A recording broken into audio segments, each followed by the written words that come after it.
अस्सलाम वालेकुम, मैं हूं वकार हुसैन और आप सबको अपने चैनल तालीमी मरकज़ में खुशामदीद कहता हूं। आज हम स्टैट 404 के असाइनमेंट नंबर 2 को सॉल्व करेंगे, जो कि लेक्चर नंबर 11 में से दी गई है और इसके मैक्सिमम मार्क्स 10 हैं और इसकी लास्ट डेट जो है 8 फरवरी 2021 है। सबसे पहले आपको इस असाइनमेंट की कुछ इंस्ट्रक्शन दी गई हैं। इंस्ट्रक्शन क्या है कि number 1, for writing symbols use math type software if you already did not download it. Second, you can use MS Word for equation typing as well. Third, use calculator for calculation. Fourth, write the complete formulas and all steps wherever necessary. Number 5, make your own attempt. Any copy paste cheating from other students' website may result in 0 marks and or assignment cancellation. तो ये कुछ instruction है कि सबसे पहले तो आप जो है सिंबल्स के लिए मैथ टाइप का सॉफ्टवेयर यूज़ कर सकते हैं। इसके अलावा जो है आप MS वर्ड में भी क्वेश्चन जो है वो लिख सकते हैं। इसके अलावा आपने कैलकुलेशन के लिए कैलकुलेटर का इस्तेमाल करना है और फार्मूलाज को कंप्लीट लिखना है और तमाम स्टेप जो है आपने लिखने हैं इसके अलावा जो है आपने कॉपी पेस्ट इसको नहीं करना, किसी की चीट नहीं करनी, खुद अटैम्प्ट करना है या आपने किसी वेबसाइट से इसको नहीं लेना। तो ये कुछ इंस्ट्रक्शन हैं। अब हम अपने क्वेश्चन की जानिब चलते हैं कि आज का हमारा असाइनमेंट का क्वेश्चन क्या है।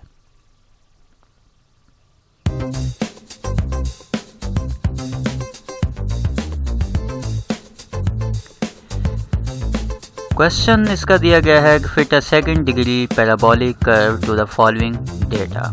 तो ये आपको एक डेटा दिया गया है, एक डिपेंडेंट डेटा है, एक इंडिपेंडेंट डेटा है और इसका हमने जो है इसको सेकंड डिग्री पैराबोलिक कर्व में इसको कन्वर्ट करना है। ये आज का हमारा क्वेश्चन है।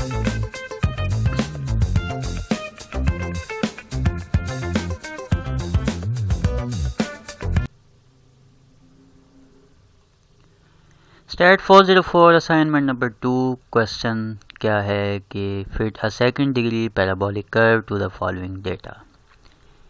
ये आपको एक डेटा दिया गया है। क्वेश्चन सॉल्व करने से पहले आपसे गुजारिश है कि अगर आपने अभी तक हमारे चैनल को सब्सक्राइब नहीं किया तो आप हमारे चैनल को सब्सक्राइब करें और बेल आइकन पर क्लिक करें और इस वीडियो को लाइक भी करें ताकि आपको मज़ीद वीडियो का नोटिफिकेशन भी बआसानी मौसूल होता रहे। और इसके अलावा आपसे ये भी कहना चाहूँगा कि इस इक्वेशन को सॉल्व करने के लिए अपने पास रजिस्टर, पेन और कैलकुलेटर को सामने रखें ताकि आप इसके साथ साथ कैलकुलेशन भी कर सकें। तो इससे ये फ़ायदा होगा कि आपको 100% जो है ये इक्वेशन जो है वो आपके माइंड में बैठ जाएगी और आपको ये याद हो जाएगी। तो कैलकुलेटर, रजिस्टर और पेन अपने सामने रख लें। चलें अब इसके सॉल्यूशन की जानिब चलते हैं। यह आपको एक टेबल दिया गया है, इसमें x जो है वो इंडिपेंडेंट डेटा है और y जो है वो डिपेंडेंट डेटा है। x की वैल्यू 1, 2, 3, 4 और y की वैल्यू 6, 11, 18, 27 दी गई है। सबसे पहले हम क्या करेंगे कि let the equation of the second degree parabola. तो सेकंड डिग्री पैराबोला की इक्वेशन क्या है हमारे पास कि y equal to a plus b x plus c x square. ये हमारे पास सेकंड डिग्री पैराबोला की इक्वेशन है। इसके बाद इसकी नॉर्मल इक्वेशंस क्या है? The normal equations are sum of y equal to na plus b sum of x plus c sum of x raise power 2। और सेकंड नॉर्मल इक्वेशन क्या है? Sum of x y equal to a sum of x plus b sum of x square plus c sum of x cube. Third equation क्या है? Sum of x square y equal to a sum of x square plus b sum of x cube plus c sum of x raise power 4। तो ये तीन हमारे पास normal equations हैं और एक जो है वो सेकंड डिग्री पैराबोला की इक्वेशन है। अब हम इस टेबल को सॉल्व करेंगे। हमें जो जो चीज़ें रिक्वायर होंगी वो हमने बनानी है। देखिए यहाँ पर हमारे पास सम ऑफ y भी है, सम ऑफ एक्स वाई भी है, sum of x square Y भी है। तो ये सारी चीज़ें हम टेबल की फॉर्म में बनाएंगे। अब हम टेबल बनाते हैं। ये हमारे पास एक टेबल है। सबसे पहला जो है फर्स्ट में हम x के जो है वो डेटा लिखेंगे। x में क्या था हमारे पास 1 2 3 4, ये हमारे पास x का डेटा था। अब इसको हम सबको जो है वो प्लस कर लेते हैं। 1 और 2 3, 3 और 3 6, 6 और 4 10, तो इसका सम ऑफ x इक्वल टू 10 आ जाएगा। इसके बाद हम y का कॉलम लिखेंगे। y में सबसे पहला नंबर हमारे पास 6 था, फिर 11, उसके बाद 18, उसके बाद 27। जब हम इन सब को हम प्लस करेंगे, इसका सम लेंगे 6 प्लस 11 प्लस 18 प्लस 27, आप कैलकुलेटर पे इसको सॉल्व करें तो हमारे पास इसका सम जो है वो 62 आता है। इसके बाद हमने एक्स वाई का कॉलम बनाना है, यानी इस वैल्यू को इसके साथ मल्टीप्लाई करेंगे। 1 को 6 के साथ करें तो यहाँ पर 6 आ जाएगा। 2 को 11 के साथ मल्टीप्लाई करें तो 22 आएगा। 3 को 18 के साथ मल्टीप्लाई करें 54 आएगा। 4 को 27 के साथ मल्टीप्लाई करें 108 आएगा। अब हमने इन सब का जो है वो सम लेना है। 6 प्लस 22 प्लस 54 प्लस 108, इन सब को कैलकुलेटर पे प्लस करेंगे तो हमारे पास 190 आएगा। अब हम नेक्स्ट कॉलम बना रहे हैं एक्स स्क्वायर का। एक्स स्क्वायर यानी हमने इस वैल्यूज़ का स्क्वायर करना है। 1 का स्क्वायर 1 होगा, 2 का स्क्वायर 4 होगा, 3 का स्क्वायर 9, 4 का स्क्वायर 16। तो ये हमारे पास आ गया 1 4 9 16। अब इस सब को हमने प्लस करना है। 1 प्लस 4 प्लस 9 प्लस 16, तो ये हमारे पास इक्वल टू 30 आएगा। इसी तरह अब हम एक्स स्क्वायर वाई का कॉलम बनाएंगे। तो यहाँ पर हमने क्या करना है कि इस कॉलम को इस कॉलम के साथ मल्टीप्लाई करना है, यानी एक्स स्क्वायर को वाई के साथ। ये 1 है और यहाँ पर 6 है। 6 को 1 के साथ मल्टीप्लाई करेंगे तो हमारे पास जो है वो क्या आ जाएगा, 6 आ जाएगा। इसी तरह इस 11 को इस 4 के साथ मल्टीप्लाई करेंगे तो 44 आएगा। इसी तरह इस 18 को इस 9 के साथ मल्टीप्लाई करेंगे तो 162 आएगा। इसी तरह 27 को 16 के साथ मल्टीप्लाई करेंगे तो 432 आएगा। और इन सब को हम जब प्लस करेंगे 6 प्लस 44 प्लस 162 प्लस 432, तो हमारे पास इक्वल टू 644 आएगा। अब हम इसके बाद जो है वो नेक्स्ट कॉलम बना रहे हैं एक्स की क्यूब। अब एक्स का क्यूब यानी ये एक्स है, इसका हमने क्यूब लेना है। 1 का क्यूब 1 होगा। 2 का क्यूब जो है 2 मल्टीप्लाई 2 मल्टीप्लाई 2 8 होगा। 3 का क्यूब 3 मल्टीप्लाई 3 मल्टीप्लाई 3, यहाँ पर 27। 4 का क्यूब 4 मल्टीप्लाई 4 मल्टीप्लाई 4, तो 64 आएगा। और अब हमने इन सब को जो है ऐड करना है। 1 प्लस 8 प्लस 27 प्लस 64, तो इक्वल टू 100 आ जाएगा। अब हम नेक्स्ट कॉलम बनाएंगे x4। अब हमने x के जो है वो 4 पावर लेनी है, यानी 1 को 4 मरतबा मल्टीप्लाई में लिखें तो 1 ही आएगा। 2 को 4 मरतबा मल्टीप्लाई में लिखें तो हमारे पास 16 आएगा। 3 को 4 टाइम्स लिखें, 4 मरतबा मल्टीप्लाई में लिखें तो हमारे पास 81। और इसी तरह 4 को 4 मरतबा मल्टीप्लाई में लिखें तो 256 आएगा।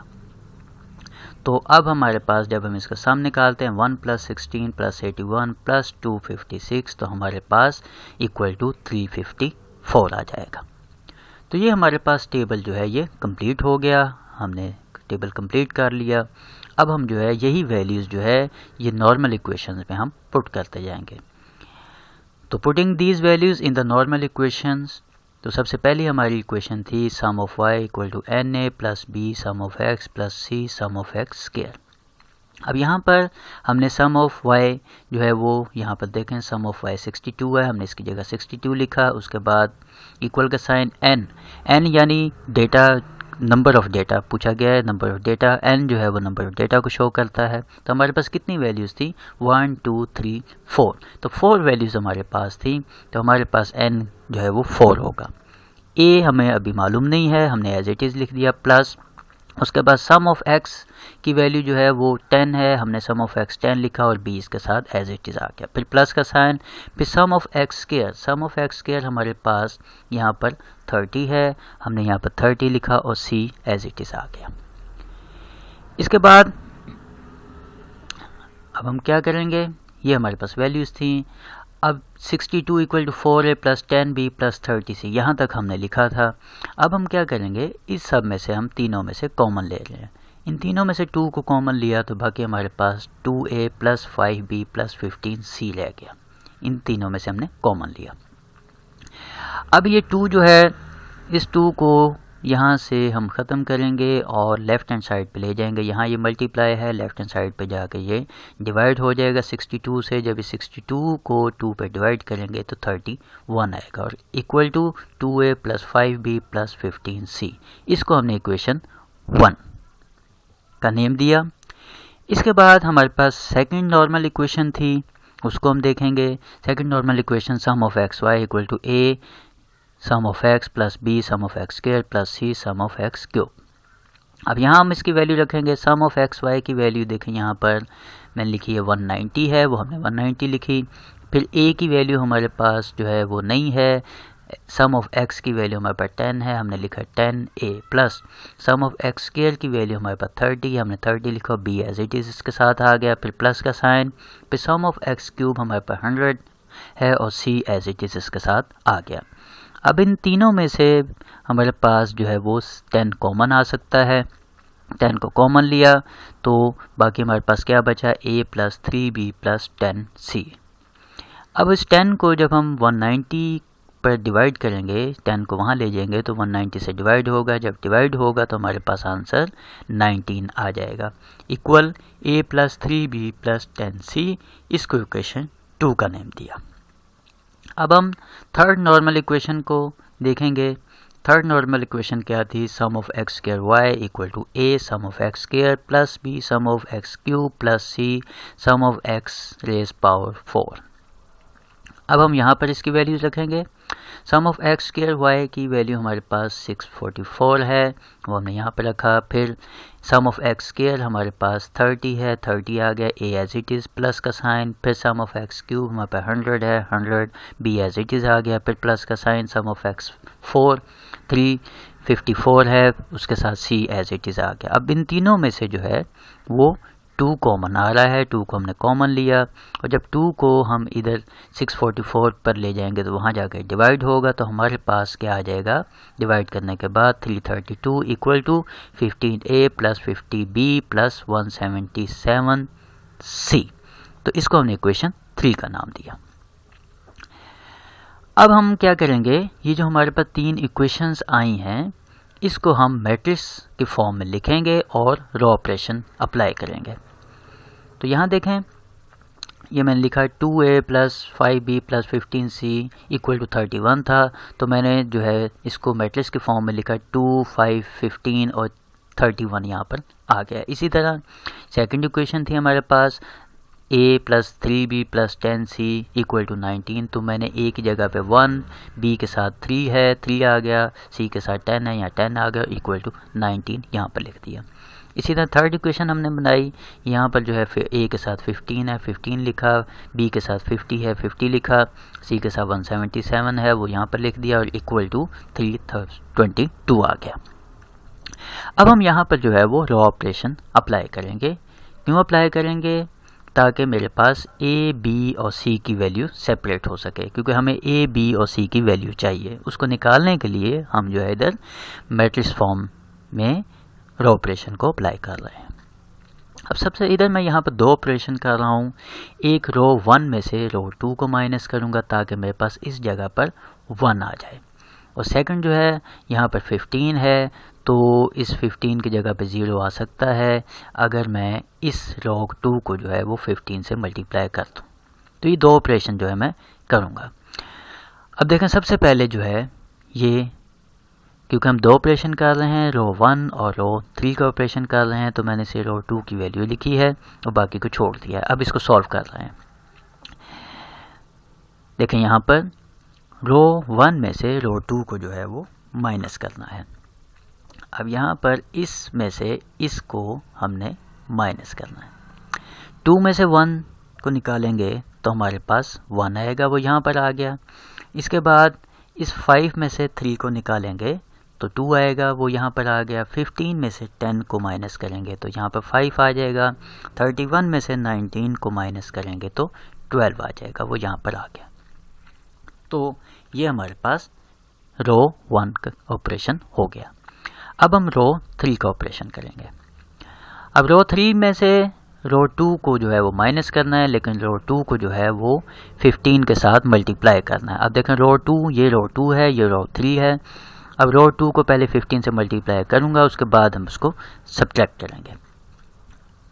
अब यहाँ पर ये देखें, इसको 15 से मल्टीप्लाई कर रहा हूँ। 15 को 1 से मल्टीप्लाई किया, 15 आ गया।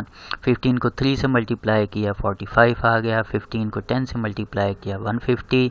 15 को 19 से मल्टीप्लाई किया तो 285 आ गया। अब ये मैंने जो है इधर आपको वैल्यूज़ बनाकर दिखा दी कि इसको मल्टीप्लाई करने के बाद ये आ सकता है। उसके बाद हम क्या करेंगे कि इस रो में से इसको जो है वो माइनस करेंगे। अब सबसे पहले 15 में से 15 को माइनस करें तो हमारे पास 0 आता है, वो 0 यहाँ पर आ गया। इसी तरह इस 50 में से 45 को माइनस करेंगे तो हमारे पास 5 आएगा, वो यहाँ पर आ गया। इसी तरह 177 में से 150 को माइनस करेंगे तो 27 आ गया यहाँ पर। इसी तरह 332 में से 285 को माइनस करेंगे तो 37 आ जाएगा। तो ये हमारे पास जो है ये इसका जो है रो 3 का ऑपरेशन कंप्लीट हो गया।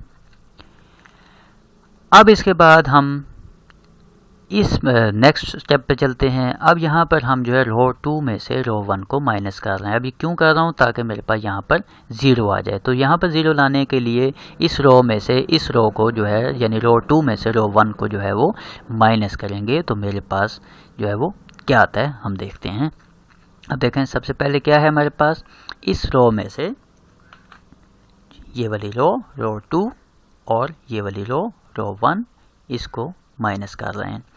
अब 1 में से 1 को माइनस करेंगे तो 0 आएगा, वो 0 यहाँ आ गया। फिर 3 में से 2 को माइनस करेंगे तो 1 आ गया। इसी तरह इस 10 में से इस 5 को माइनस करेंगे तो 5 आ गया। इसी तरह 19 में से 12 को माइनस करेंगे तो 7 आ गया। तो ये हमारे पास ये ऑपरेशन भी कंप्लीट हो गया। अब हम नेक्स्ट की जानिब चलते हैं। अब यहाँ तक हमने कंप्लीट कर लिया था, यहाँ तक हमने कंप्लीट किया था और अब हम इसको नेक्स्ट देखते हैं हमारे पास क्या है। अब इधर जो है हम रो 3 का ऑपरेशन करने लगे हैं। रो 3 में से जो है वो रो 2 को जो है वो माइनस करेंगे, लेकिन रो 2 को 5 से मल्टीप्लाई भी करेंगे। तो अब हम यहाँ पर देखें, ये रो 3 है और ये रो 2 है। सबसे पहले रो 2 को 5 से मल्टीप्लाई करेंगे। 5 को 0 से मल्टीप्लाई करें 0, 5 को 1 से मल्टीप्लाई करें 5, 5 को 5 से मल्टीप्लाई करें 25, 5 को 7 से मल्टीप्लाई करें तो 35 आएगा। अब हम क्या करेंगे कि इसमें से इसको रो को माइनस करते जाएंगे। 0 में से 0 को माइनस करेंगे तो 0 आएगा। इस 5 में से 5 को माइनस करेंगे तो 0 आएगा, 0 लिख दिया। 27 में से 25 को माइनस करेंगे तो 2 आ गया और इसी तरह 37 में से 35 को माइनस करेंगे तो यहाँ पर 2 आ जाएगा। अब ये हमारा ऑपरेशन जो है ये कंप्लीट हो गया। अब इसके बाद हम नेक्स्ट की जानिब चलते हैं। अब मज़ीद जो है मैं 2 ऑपरेशन कर रहा हूँ। एक रो 1 में से रो 2 को माइनस करूँगा और फिर रो 3 को जो है 1/2 के साथ मल्टीप्लाई करूँगा। अब यहाँ पर देखें, सबसे पहले हम रो 1 और रो 2 को ऑपरेट कर रहे हैं। रो 1 में से रो 2 को जो है वो माइनस करूँगा। 1 में से 0 को माइनस करें तो 1 आएगा, वो यहाँ लिख दिया। 2 में से 1 को माइनस करें तो 1 आ गया। 5 में से 5 को माइनस करें तो 0 आ गया। 12 में से 7 को माइनस करें तो 5 आ गया, जो कि यहाँ पर लिख दिया। अब इसके बाद जो है वो हम रो 3 का ऑपरेशन कर रहे हैं। अब रो 3 क्यों कर रहे हैं, मैं यहाँ पर जो है वो 1 लाना चाह रहा हूँ। तो 1 कैसे आ सकता है कि अगर मैं इस 2 को 2 पर डिवाइड करता हूँ, इस पूरी रो को जो है वो 2 पर डिवाइड करना है, तो मैंने रो 3 को जो है वो 1/2 के साथ मल्टीप्लाई कर रहा हूँ। अब यहाँ पर 0 को 1/2 के साथ मल्टीप्लाई करूँगा तो 0 आ जाएगा। इसी तरह इस 0 को 1/2 के साथ मल्टीप्लाई करूँगा तो ये 0 हो जाएगा। 2 को मल्टीप्लाई 1/2 करूँगा तो 1 आ जाएगा। इसी तरह इस 2 को मल्टीप्लाई 1/2 करूँगा तो 1 आ जाएगा। तो ये हमारा रो 3 का ऑपरेशन कंप्लीट हो गया। अब हम जो है ये हमारी जो है अब टेबल बन चुका है, इसको हम इक्वेशन के फॉर्म में लिख सकते हैं। अब हम इसको अब सबको जो है वो इक्वेशन के फॉर्म में लिखेंगे। अब यहाँ देखें ये हमारे पास जो है ये पहला कॉलम ए को शो कर रहा है, दूसरा कॉलम बी को और थर्ड कॉलम सी को, और ये इक्वल के बाद वाले नंबर्स हैं। तो हम देखते हैं कि सबसे पहली रो में हमारे पास जो पहला नंबर है वो ए है, इसके बाद 1 है तो ये बी है, और फिर 0 सी की वैल्यू नहीं है, इक्वल 5 आ गया। तो a प्लस बी इक्वल 5, इसको हमने इक्वेशन 1 का नाम दिया। फिर रो 2 में से जो है वो a हमारे पास नहीं है, b हमारे पास 1 है तो b आ जाएगा, और इसके बाद c की जगह पे 5 है तो हम 5c इक्वल टू 7। इसी तरह रो 3 में से हमारे पास a की जगह पे 0 है, b की जगह पे 0 है, c हमारे पास 1 है तो हमने लिखा c इक्वल टू 1 ये इक्वल की फॉर्म में आ गया, और इसे हमने इक्वेशन 3 का नाम दिया। अब हमारे पास ये जो c इक्वल टू 1 है, इसे हम अगर इक्वेशन 2 में पुट करें तो हम b की वैल्यू आसानी से ले सकते हैं। तो यहाँ पर जो है putting value of c in equation 2, हमने c की जगह पे 1 रखा, 5 को 1 के साथ मल्टीप्लाई किया, 5 आ गया। इस प्लस 5 को हम राइट हैंड साइड पे ले जाएंगे तो ये वहाँ जाकर माइनस हो जाएगा, तो हमारे पास b इक्वल टू 7 माइनस 5 आ गया।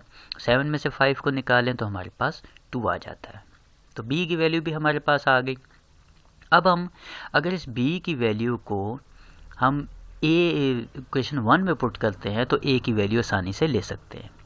तो putting value of b in equation 1, अब इक्वेशन 1 हमारे पास a plus b equal to 5 था, b की जगह पे 2 आ गया।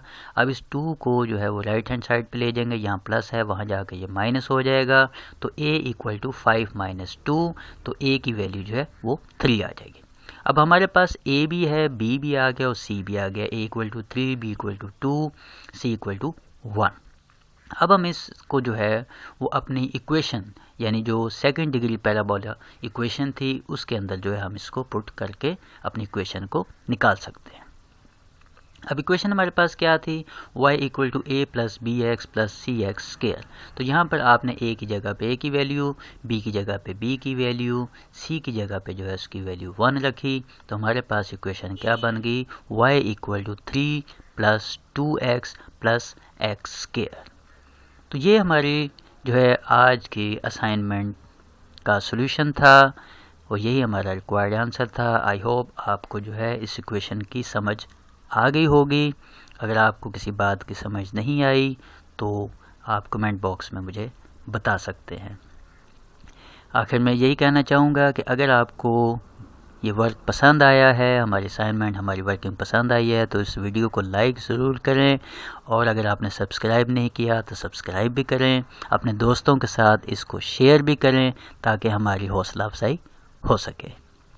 थैंक यू, दुआओं में याद रखें, अपना बहुत ज़्यादा ख्याल रखें। अल्लाह हाफिज़।